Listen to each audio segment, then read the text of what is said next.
ശ്രീകണ്ഠാപുരം നഗരസഭയിലെ ഓവുചാൽ കോൺക്രീറ്റ് നിർമ്മാണവും bus stand tarring നിർമ്മാണ പ്രവർത്തികൾക്കും ആരംഭം കുറിച്ചു. ശ്രീകണ്ഠാപുരം നഗരസഭയുടെ 2025-26 വാർഷിക പദ്ധതിയിൽ ഉൾപ്പെടുത്തി നടപ്പിലാക്കുന്ന നഗരസഭയിലെ ഓവുചാലിന്റെ കോൺക്രീറ്റ് നിർമ്മാണവും ബസ് സ്റ്റാൻഡ് ടാറിംഗ് നിർമ്മാണ പ്രവർത്തികൾക്കും ആരംഭം കുറിച്ചതായി നഗരസഭാ ചെയർപേഴ്സൺ അഡ്വക്കേറ്റ് EV രാമകൃഷ്ണൻ അറിയിച്ചു. 22 ലക്ഷം രൂപയാണ് ഓവുചാൽ നിർമ്മാണത്തിനും 18 ലക്ഷം രൂപ ബസ് സ്റ്റാൻഡ് ടാറിംഗിനുമായി വകയിരുത്തിയിരിക്കുന്നത്.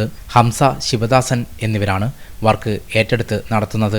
Ward councillor P Nooruddin, secretary TV Narayanan, AE Bindu PS എന്നിവർ നേതൃത്വം നൽകി. ശ്രീകണ്ഠപുരം നഗരസഭയുടെ ബസ് സ്റ്റാൻഡ്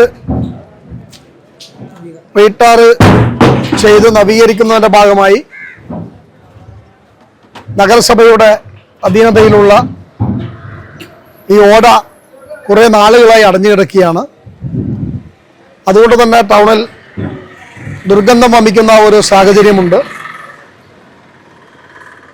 അപ്പോൾ ശ്രീകണ്ഠപുരം ടൗണിനെ ഒരു മാറ്റത്തിന് വിധേയമാക്കുന്നതിൻ്റെ ഭാഗമായി ഈ അടഞ്ഞു കിടക്കുന്ന ഓട തുറന്ന് ഇരുവശവും കോൺക്രീറ്റ് ചെയ്ത് സ്ലാബിട്ട് അതിനടിയിൽ ആരെങ്കിലും മാലിന്യങ്ങൾ നിക്ഷേപിക്കുന്നുണ്ടോ എന്ന് പരിശോധിച്ച് മാലിന്യ നിക്ഷേപം കണ്ടെത്തിയാൽ അത് ബ്ലോക്ക് ചെയ്യാനും അത്തരത്തിലുള്ള ആൾക്കെതിരെ നടപടി സ്വീകരിച്ചുകൊണ്ട് നമ്മുടെ ശ്രീകണ്ഠപുരത്തെ ഒരു മാലിന്യമുക്ത നഗരമാക്കി മാറ്റാനും അതോടൊപ്പം തന്നെ ടൗണിലുള്ള ഈ സ്മെല്ലും മറ്റു കാര്യങ്ങളും ഒക്കെ മാറ്റിക്കൊണ്ട് ടൗണിനെ നവീകരിക്കുക എന്ന ഉദ്ദേശത്തോടു കൂടിയാണ് ഇന്ന് ഈ പ്രവൃത്തി ആരംഭിച്ചിരിക്കുന്നത്.